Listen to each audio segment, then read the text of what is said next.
नमस्कार दोस्तों, स्वागत है आपका इस सीरीज़ में जिसको मैं कहता हूँ लेवल्स ऑफ कॉन्शियसनेस।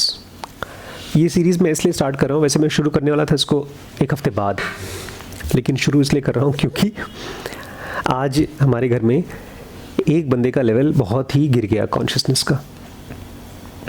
मैं चाहता हूँ आप लोग ना कॉन्शियसनेस और थॉट्स के बीच का गैप को पहचानें, क्योंकि जब हमको बहुत ज़ोरों से गुस्सा आता है या बहुत दुखी होते हैं तो खाली थॉट्स नहीं होता, और वो खाली इमोशन भी नहीं होता। जैसे आज घर में एक मेंबर को बहुत ज़ोर से गुस्सा आया और उसकी वजह से दूसरे को गुस्सा आया। अच्छा,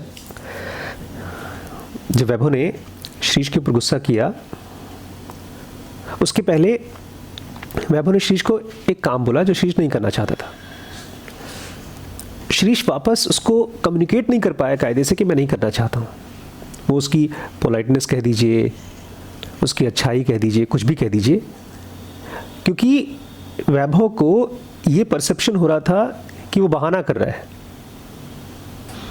अभी शायद कम पैसे मिल रहे हैं या कम मोटिवेशन या कम लालच मिल रहा है, मैं बढ़ा दूंगा तो वो करेगा। और फिर देखिए पता है क्या हुआ, धीरे धीरे इस घर में भी होता है, माँ बाप और बच्चों के बीच में भी होता है। जब माँ बाप बच्चों की कोई डिमांड नहीं मानते हैं और पेरेंट्स बहुत अनकॉन्शियस होते हैं तो बच्चे ज़िद करते हैं। बब्बू बचपन में करता था खूब, छोटा वाला भाई, और उसकी वजह से पापा मम्मी तुरंत तो नहीं मानते थे उसकी बात। कोई बड़ी बात नहीं होती थी, कभी कोई चॉकलेट लाना है, कोई खिलौने लाना है। एक बार वो लड़ाई कर रहा था, मुझे सुपरमैन का कपड़ा दो, वो कपड़ा पहन के उड़ूंगा मैं। सुपरमैन का कपड़ा ले आओ, उसको पहन के लिटरली मुझे उड़ना है।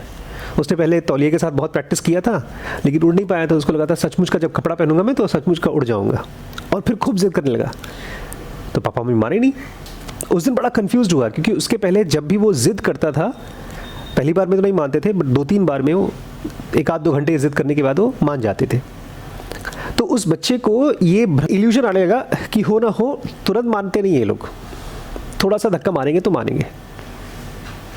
जैसे ऊपर का छत का दरवाजा देखा है, उसको खींचो तो नहीं खुलता, कैसे खुलता है? हाँ, नीचे से पैर दबाओ तो खुलता है। तो ऐसे ही हम लोगों को लगता है दूसरे के बारे में, अरे यार अभी नहीं मान रहा है, थोड़ा सा धक्का मारेंगे तो मान जाए। लेकिन उसके बाद निकल जाता है रिएक्शंस। जब एक बड़ी बहन आ जाती बचाने के लिए कि 2 लोगों के बीच की तुम जज बनती हो, और इस तरह से चीज़ें बड़ा ख़राब हो गई। लेकिन उसके बाद फिर क्या हुआ, आपने गरिमा ने जब वैभव को समझाना शुरू किया, वैभव बिल्कुल रिसेप्टिव मोड में नहीं था, और ये सारी चीज़ एक बहुत ही ख़राब चीज़ हुई, और इसके आगे भी ख़राब होती रहती अगर आप लोग मेरे पास आते और मैं और बड़ी मम्मी दोनों बहुत ही गुस्सैल पेरेंट्स होते। हम लोगों का जो आपसे अलग है या मेरा जो बड़ी मम्मी से अलग है, वो है difference of level of consciousness. Consciousness एक गाढ़ापन है, हमारे माइंड का एक गाढ़ापन। किसी का माइंड बहुत उथला होता है, सुपरफिशियल होता है, उसको बहुत जल्दी, जैसे पानी को गर्म करिए तो बहुत जल्दी गर्म हो जाएगा। वहीं पर कोई ऐसा लिक्विड हो जिसका टेम्परेचर, बॉइलिंग टेम्परेचर बहुत ज़्यादा हो, ऐसे ही 2 लोगों का कॉन्शियसनेस का लेवल अगर आप नहीं पहचानते उसको तो आप धोखा खा जाएंगे। साइकोलॉजी में एक प्रॉपर स्टडी हुई है स्पिरिचुअल साइकोलॉजी में, और उसमें 17 अलग अलग type of levels of consciousness खोजे गए हैं। 17 डिफरेंट टाइप्स ऑफ कॉन्शियसनेस। अब ये सब के सब प्योर कॉन्शियसनेस नहीं है। जो बुद्ध का कॉन्शियसनेस था वो इसमें सबसे ऊपर आता है, उसका नाम इसमें रखा गया है एनलाइटेंड कॉन्शियसनेस, वो 17th नंबर पे है। सबसे नीचे का कॉन्शियसनेस तो वैसे 0 है जिसमें आप डेड होते हैं, लेकिन सबसे लोएस्ट फॉर्म ऑफ कॉन्शियसनेस माना गया है शेम को। ये 4 होते हैं जो सबसे नेगेटिव कॉन्शियसनेस होते हैं, और ये खतरनाक भी होते हैं, और आज इसी में से आप लोगों का एक था। इनफैक्ट इसमें से नहीं था आप लोगों का, आप लोगों का 2nd लेवल पे था। 4 को मैं एक लेवल पे डालता हूँ, शेम, गिल्ट, सैडनेस, ग्रीफ, ये 4 है जो मैं इसमें से 1-2 की बात करूँगा आज। Shame, guilt, sadness, grief. इसमें से ग्रीफ अभी मेरे जान पहचान में है, उनको ये हो रहा है आजकल। बट मैं आज चाहता हूँ आप लोग आंसर्स ना दें, अपने सिस्टम 1 का इस्तेमाल ना करें, और फ्यूचर में भी जहाँ कहीं पर भी सोचने का ज़रूरत पड़ता है, अनलेस एंड अनटिल आप लोग अकेले हैं, आप अपना सिस्टम 1 तुरंत मत यूज़ करिए, नहीं तो आपको कुछ पढ़ने का, कुछ सीखने का मन नहीं करेगा। आपका इनफैक्ट जो गुस्सा भी आया था वो सिस्टम 1 में से ही आया था, तुम्हारे माइंड का क्विक माइंड। आज मैं चाहता हूँ एक शेम का कॉन्शियसनेस को पहचाने, क्योंकि अगर आप उसको नहीं पहचानेंगे तो आप वर्बलाइजेशन में फंस जाएंगे। जैसे आज जो आपका कॉन्शियसनेस था वो एंगर कॉन्शियसनेस था, ये है 7th लेवल का। इसके नीचे आता है, मतलब इसके से खराब आता है डिजायर कॉन्शियसनेस, उसके नीचे फियर, उसके नीचे ग्रीफ, उसके नीचे सैडनेस, उसके नीचे गिल्ट, और सबसे नीचे होता है शेम। जब मैं आपको बता दूंगा तो आपके दिमाग में आएगा, अरे हाँ यार, वो आदमी शेम कॉन्शियसनेस में है। लोग पूरी जिंदगी एक ही लेवल ऑफ कॉन्शियसनेस में बिता देते हैं, उनका primary colour of their behaviour is like this. अगर उनको नहीं पता कि मौसम की तरह हमारा कॉन्शियसनेस बदलता है, लिक्विड की तरह। मैं इसको बोलता हूँ खाने में जो नहीं आता वो ग्रेवी, कंकड़ नहीं, पानी का जो खाने का ग्रेवी होता है, सब्जी वब्जी की ग्रेवी होती है। आज आप लोगों ने खाना खा लिया था, उसके बाद भूख लगी थी, अभी भूख लगी है क्या? भूख नहीं लगी है तो मोमोज खाने का मन क्यों किया? वो एक लेवल ऑफ कॉन्शियसनेस है जहां पर अचानक से आपको मन कर जाता है। इनफैक्ट वो एंगर से जस्ट पहले वाला कॉन्शियसनेस है जो आपको हुआ। क्या नाम पता है इसका? Desire consciousness. सबसे नीचे का कॉन्शियसनेस है शेम। आज हम उसके बारे में बात करेंगे। इसकी एक कैलिब्रेशन हुई है और हर एक लेवल ऑफ कॉन्शियसनेस को एक नंबर दिया गया है। तो जो शेम कॉन्शियसनेस है उसका एनर्जी लेवल 20 मान के चलिए। कितना? 20। The level of shame is perilously proximate to death. अब इसमें बहुत सी चीज़ें हैं जो आपको अभी समझ में नहीं आएंगी या अभी आपका मन एक्सेप्ट नहीं करेगा, बट अगर थोड़ा पेशेंट होंगे ना तो मन इसको डिकोड कर लेगा। The level of shame is perilously proximate to death. ये जो लेवल है शेम, अगर ये बहुत समय तक चलता है, मतलब एक आध दिन नहीं, एक आध साल, 2-4 साल, 10-15 साल तक, तो ये तकरीबन ऐसा ही है जैसे आपने मेंटली डेथ को एक्सेप्ट कर लिया। The level of shame is perilously proximate to death. Perilously मतलब खतरा। अगर आपने शेम को एज इट इज छोड़ दिया, मैं एक भाई साहब को जानता हूँ जो शेम कॉन्शियसनेस में कई साल से हैं, ऑलमोस्ट 25 साल से, 25 नहीं यार, 40 साल से शेम कॉन्शियसनेस में। और पता है, आपको पता भी नहीं चलता कि आप उस कॉन्शियसनेस में, क्योंकि आपको कभी किसी ने दिखाया नहीं। हमने अभी पढ़ा था ना, बटरफ्लाइज के ढेर सारे स्पीसीज होते हैं। ऐसे ही आपके कॉन्शियसनेस के ये 17 एक तरह से स्पीसीज जोड़ लीजिए आप। तो अगर आपको पता नहीं कि आप शेम कॉन्शियसनेस में हैं तो आप धीमे धीमे मर जाएंगे। वो डेथ को लेके जाएगा आपको, डेथ के पास, which may be chosen out of shame as conscious suicide. और लोगों को पता नहीं होता कि जब एक आदमी शेम में जाता है, शेम मतलब शर्म आना, शर्म का एक्टिविटी कैसा होगा, मतलब मन के अंदर में आप जब किसी चीज़ के लिए बहुत शर्मिंदा होते हैं तो क्या फीलिंग आती है? शर्म आती है, मतलब एम्बैरेस्ड होते हैं, मेरे से कैसे हो गया ये? ऐसा नहीं होना चाहिए था, लोग क्या सोच रहे होंगे बारे में। ऐसा मन करता है मैं डूब जाऊं, यहीं से गायब हो जाऊं। एक तरह से मन करता है अगर कोई ऐसा ऑप्शन होता इनविजिबल होने का तो हम शायद बटन दबा के इनविजिबल हो जाते। और बहुत से लोग जो इस स्टेट ऑफ माइंड में होते हैं ना, वो डेथ बाय अवॉइडेबल एक्सीडेंट्स करते हैं। मतलब बहुत से ऐसे एक्सीडेंट जैसे सुसाइड वगैरह होते हैं वो शेम से ही होते हैं। We all have some awareness of the pain of losing face. हम सबको ऐसा बहुत बार हुआ है कि हम किसी को अपनी शक्ल नहीं दिखा पा रहे, एग्जाम में चाहे फेल हो गए। सबसे कॉमन कॉज क्या है आप लोगों को जिसमें आपको शेम आती हो, शर्म आती हो? हाँ, सर से बाल चले जाए पूरे के पूरे, कपड़े ना पहने हो किसी के सामने, पब्लिक के हिसाब से कपड़े ना हो, नंगे हो। जब शेम होता है तो आपको ऐसी फीलिंग आती है कि आप डिस्क्रेडिटेड हो गए हैं, या आपको एक नॉन पर्सन की फीलिंग आती है, मैं कुछ हूँ ही नहीं इन लोगों के बीच में, बहुत बार ऐसा होता है आप एकदम नॉर्मल है, एकदम नॉर्मल, लेकिन बहुत बड़े बड़े लोगों के बीच में चले जाइए आप। कभी गए हैं ऐसा? हाँ, नॉर्मल कपड़े पहनकर किसी शादी में चले जाइए। जब शेम होता है तो बॉडी का पोस्चर कैसा होता है?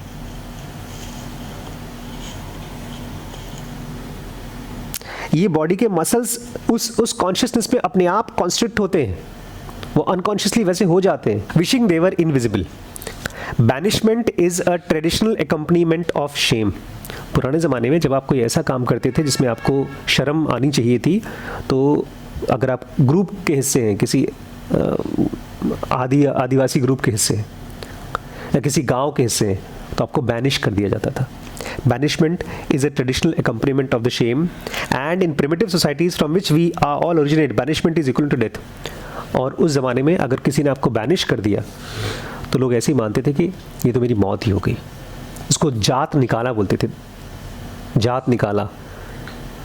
बाहुबली में किया था। बाहुबली में किसको? अच्छा हाँ, बाहुबली को किया गया था। अब कौन कौन सी चीज़ें हैं जो आपको इस लेवल ऑफ शेम कॉन्शियसनेस में डाल देंगी? बहुत छोटेपन का सेक्सुअल एब्यूज़। हम में से किसी को नहीं हुआ अभी तक कि किसी ने जबरदस्ती हमारे साथ सेक्स किया हो बचपन में। Warp the personality often for lifetime unless these issues are resolve by therapy. वो लड़की थी, हाँ, एक टोनी रॉबिन्स के शो में आई थी एक लड़की, खूब रो रही थी। उसने डिसाइड किया था कि अगर इस शो में मेरा कुछ सोल्यूशन नहीं निकला तो मैं सुसाइड कर लूँगी। आदमी को लाइफ टाइम के लिए शेम कॉन्शियसनेस में डाल देता है अगर कोई बचपन में ही सेक्सुअल अब्यूज़ में चला जाए। Shame as Freud determined produces neurosis. अब सुनिए जो खतरा है, जो लोग भी अगर पेरेंट्स हैं या कोई गार्जियन है और अपने से बच्चों को, छोटे बच्चों को एफर्ट नहीं लेते हैं उसको शेम कॉन्शियसनेस में निकालने में, तो क्या खतरा है? शेम अगर ऐसे छोड़ दिया जाए तो धीरे धीरे बन जाता है न्यूरोसिस। न्यूरोसिस समझते हैं? दिमागी प्रॉब्लम। खाली दिमागी प्रॉब्लम नहीं, mental illness that cause strong feeling of fear and worry. बहुत सिवियर। देखते हैं आगे क्या है। Mental disorder that destructive emotional and psychological health and consequence of low self one's prone to development of physical illness. Neurotic personality देखी नहीं आपने? हाथ कांपता रहता है, anxiety, worry and guilt. Anxiety होती है, बहुत ज़्यादा चिंता होती है। वो पैथोलॉजिकल स्टेट ऑफ माइंड है। डिप्रेशन। हम लोग यहाँ पेशेंट आते हैं सीवियर न्यूरोसिस के, आप उनको देखेंगे ना तो आपको लगेगा ये फालतू में इतना क्यों परेशान है, ये डरते रहते हैं वो। बोलेंगे शक्ति बाबा उनको हुआ था। जब आप पेशेंट देखेंगे न्यूरोसिस तभी मालूम पड़ेगा आपको। लेकिन जो भी न्यूरोटिक है वो कभी न कभी तो उससे अच्छी स्टेट में था, तो वो कौन सी स्टेट थी जहाँ से फिसल के यहाँ आया? जैसे एक शहर से दूसरा शहर कनेक्टेड होता है तो वहाँ से आप उस रोड से अंदर जाते हैं, ऐसे ही शेम वो शहर है जहाँ से एक आदमी साइकाइट्रिक मरीज बनता है, न्यूरोटिक बनता है। न्यूरोसिस मतलब एक ऐसी चीज़ के लिए परेशान होना जो कि नॉर्मल है, उसके लिए परेशान होना ही नहीं चाहिए। अब स्कूल में आपको नंबर मिले, लेट्स से 100 में से आपको मिले 50, पास तो हो गए, लेकिन जिसको न्यूरोसिस होगा वो शायद सुसाइड कर ले। एक बहुत पुरानी कहानी है, एक राजा ने 3 लोगों को पकड़ा चोरी करते हुए, उसमें से एक ने सुसाइड कर लिया। तीनों को उसने गधे पर बिठाया और पूरे शहर भर में दौड़ाया मुंह काला करके। उसमें से जो सबसे बदतमीज़ था वो अपना घूमता फिरता रहा, अरे कुछ नहीं होता, हो गया ना, दोबारा कर लेगा। दूसरे का पता नहीं, तीसरा जो था उसने सुसाइड कर लिया। For him it was like it was a shame which turned into neurosis. इसमें ट्रांसफॉर्मेशन का मन नहीं करता, ये नहीं मन करता कि अच्छा ठीक है शेम है, अब इस शेम को कैसे ठीक करें।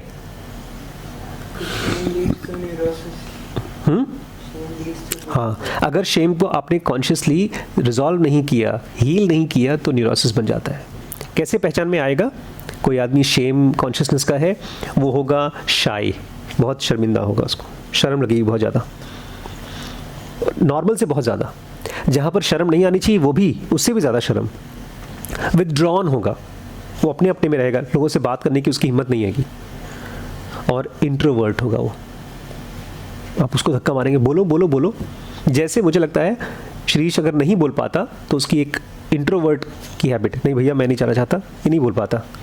गरिमा बोल देगी लेकिन ये नहीं बोल पाता। कहीं इसको शर्म आती है कि जो मैं गुड ब्रदर या गुड सन का शायद रोल ना प्ले कर पाऊँ, तो ये हालांकि ये शेम नहीं है, बट ये इंट्रोवर्जन है। Shame is also used as a tool of cruelty. अब सुनिए, एक तो हो गया कि एक आदमी बहुत, उसकी पर्सनैलिटी ख़राब होगी। अगर वो आदमी की पर्सनैलिटी बहुत ज़्यादा शेम है लेकिन डिस्ट्रक्टिव है, कोई बहुत खतरनाक आदमी के अंदर में शेम घुस गया, तो क्या होगा? It is used as a tool for cruelty. वो इसको टूल की तरह यूज़ करेगा क्रूअल होने के लिए, लोगों के ऊपर टॉर्चर करने के लिए। और इसको जो विक्टिम्स होते हैं, वो मैं भी नाम नहीं बताऊंगा, आप लोग खुद ही अपनी लाइफ में ऐसे लोगों को देखेंगे जो खुद शेम कॉन्शियसनेस में है और उसके बाद दूसरों को टॉर्चर करते हैं। Shamed children are cruel to animals. कभी किसी बच्चे को देखा है जो जानवरों को मारता हो? चींटी को, कुत्तों को मारते हैं, बंदर को मारते हैं, जो भी आसपास में मासूम जानवर है उसको मारते हैं। आपने नहीं देखा लेकिन लोग होते हैं। तो वो ऐसे बच्चे हैं जिनके मन में शेम कॉन्शियसनेस है। उनके साथ बचपन में कुछ ऐसा ब्रूटल हुआ जिसकी वजह से वो शर्मिंदा है, फिर वो बाहर निकालते हैं। बच्चे तो हमेशा जानवर के ऊपर निकालेंगे। And cruel to each other. और बहुत बार एक बच्चा अपने से कमज़ोर बच्चे के ऊपर क्रूएलिटी दिखाएगा। अगर इस तरह के ढेर सारे लोग इकट्ठे हो जाते हैं, शेम कॉन्शियसनेस, उन सब की समझ, लेवल ऑफ कॉन्शियसनेस एक जैसी है 20 के नीचे, तो ये बहुत खतरनाक सोसाइटी हो जाती है। They are prone to hallucinations of an accusatory nature. ये सब के सब हेलुसिनेट करना शुरू कर देते हैं दूसरों के ऊपर आरोप लगाने के लिए। एग्जैक्टली, वो टेररिस्ट बन जाते हैं। इनको पैरानोइया हो जाता है कि इस आदमी को अगर नहीं मारा तो हमारी पूरी सोसाइटी को ख़त्म कर देगा, या इस रिलीजन को नहीं मारा तो हम सब खत्म हो जाएंगे। सम बिकम साइकोटिक और कमिट बिजार क्राइम्स। बहुत से लोग तो पूरी तरह से साइकोटिक हो जाते हैं और बहुत से लोग अजीबोगरीब टाइप के क्राइम्स करते हैं। कौन सी वो सीरीज़ थी हमने देखी थी? डामर थी, अजीबोगरीब। एक और था, उसमें नेटफ्लिक्स पे ही था। एक आदमी था जो बेचारी लड़कियों को मारता था और उसके बाद उनको कपड़े सजाता था, उनको मेकअप कराता था। माइंड हंटर भी था एक। हाँ, माइंड हंटर था। टेड बंडी भी था एक। हाँ, और कुछ लोग ऐसे होते हैं जो शेम बेस्ड लोग होते हैं। वो लोग ज़बरदस्ती के परफेक्शनिस्ट हो जाते हैं। छोटी छोटी बात पर अगर आपके पेरेंट्स ऐसे हैं शेम बेस्ड कॉन्शियसनेस के, तो आपको बहुत छोटी छोटी बात पर डांटेंगे और बहुत रिजिड हो जाएंगे, स्ट्रिक्ट हो जाएंगे। Often become driven by intolerant. और ऐसे लोग जब आप देखेंगे तो कैसे पहचानेंगे? वो होते हैं इनटॉलरेंट। कुछ भी छोटा सा चीज़ आप नया करना चाहते हैं उसको टॉलरेट नहीं करते। Exactly. Notorious examples are moral extremists. इसके सबसे खतरनाक एग्जाम्पल है मॉरल एक्सट्रीमिस्ट। वो दूसरों को बताते हैं कि तुम्हें अच्छा कैसे बनना चाहिए, एक बहू को कैसे बिहेव करना चाहिए, बेटे को कैसे बिहेव करना चाहिए। खुद नहीं होंगे वैसे, खुद उसके बारे में नहीं समझिए। ये शेम कॉन्शियसनेस कभी भी सेल्फ ऑब्जर्वेशन नहीं बनती, because they are not intelligent.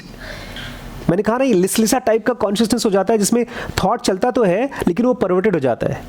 और ऐसे लोग फिर विजिलेंस ग्रुप बनाते हैं। वो जैसे नहीं 4-5 आंटी लोग मिल करके पूरे कॉलोनी भर की देखती रहती हैं, अच्छा किसकी बहू क्या कर रही है, किसकी बेटी क्या कर रही है। और ये लोग क्या करते हैं? अपने खुद का शेम दूसरों के ऊपर प्रोजेक्ट करते हैं और फिर उसको अटैक करते हैं। अगर इनकी वजह से कोई मर भी जाए तो इनको गलत नहीं लगता। क्यों? क्योंकि उसने तो गलत काम किया ही था। See the level of stupidity of this consciousness. और हम सब कभी ना कभी इस लेवल ऑफ कॉन्शियसनेस में रहे हैं, चाहे पढ़ाई की वजह से, चाहे कपड़े की वजह से, चाहे गरीबी की वजह से, चाहे जस्ट सोशल इनइक्वालिटी की वजह से। हमेशा ऐसे ग्रुप का हिस्सा बने, वहाँ से फट करके भाग के निकल के आने का मन करता है। अच्छा है, लेकिन बहुत बार वो दिमाग में हमारे साथ आता है। Serial killers have often acted out of sexual moralism. अक्सर जो सीरियल किलर्स होते हैं वो लोग सेक्सुअल मॉरलिज्म की वजह से ही करते हैं। नहीं तो कोई वजह सोचिए, इतना एफर्ट डाल के कोई आदमी किसी को मार रहा है जान से, और एक को नहीं, एक के बाद दूसरा, दूसरे के बाद तीसरा, सीरियल किलर है।